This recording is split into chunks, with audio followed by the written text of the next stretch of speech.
SSC কোন লেভেলের জন্য কোন ক্যালকুলেটরটি ভালো হবে। এসএসসির ক্ষেত্রে যারা কখনো সায়েন্টিফিক ক্যালকুলেটর ধরেও নাই তাদেরকে আমি পরামর্শ দিব এই সিডব্লিউ ক্যালকুলেটরটা কিনতে।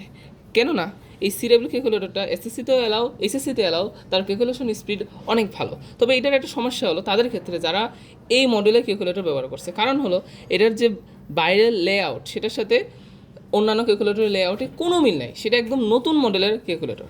আচ্ছা, তারপর যদি সম্ভব হয় এই ইএক্স ক্যালকুলেটরটা কেনার পরামর্শ দিব, সেটাও এসএসসিতে এলাও, এসএসসিতেও এলাও। এটার সুবিধা, এটাও ক্যালকুলেশন স্পিড ভালো, হয়তো এটার চেয়ে একটু কম স্পিড, কিন্তু তাও যথেষ্ট ভালো। তবে এটার সমস্যা হলো এটা কোম্পানি বানানো বন্ধ করে দিছে, তারপর এটা বাংলাদেশে পাওয়া যাইতেছে না, কয়েকটা দোকানে পাওয়া যাইতেছে। এটার দাম ছিল 1800 টাকা, ওরা 8000 টাকায় বেচতেছে। তো আমি এটা মনে করি না কিনা উপযুক্ত হবে। এরপরে রইল ইএস প্লাস ক্যালকুলেটর। এটা এসএসসিতেও ব্যবহার করা যায়, এসএসসিতেও ব্যবহার করা যায়, এবং আমি মনে করি একদম একটা স্ট্যান্ডার্ড ক্যালকুলেটর হলো ইএস প্লাস ক্যালকুলেটর, কারণ অনেক জায়গায় এটা অ্যালাউ আছে। সিডব্লিউ একটা নতুন মডেল হওয়ায় অনেকেই এই ক্যালকুলেটর চিনেই না, আর এটা তো বাজারে নাই। তো এটা একটা ভালো চয়েস হতে পারে।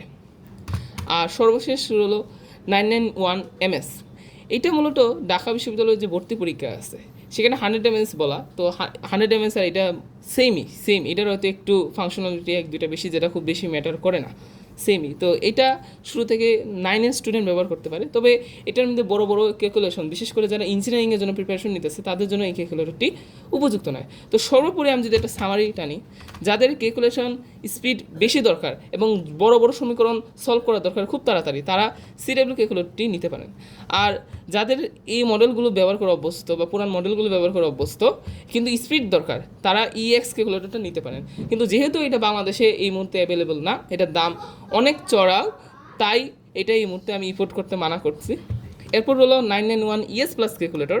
এটা তাদের জন্য যারা পুরাতন মডেলের ক্যালকুলেটর ব্যবহার করছে, এখন তাদের ক্যালকুলেটর আপগ্রেড করতে চায় কিন্তু তাদের হাতটাকে ঠিক রাখতে চায় ক্যালকুলেটরের উপর, তাদের জন্য 991ES প্লাস।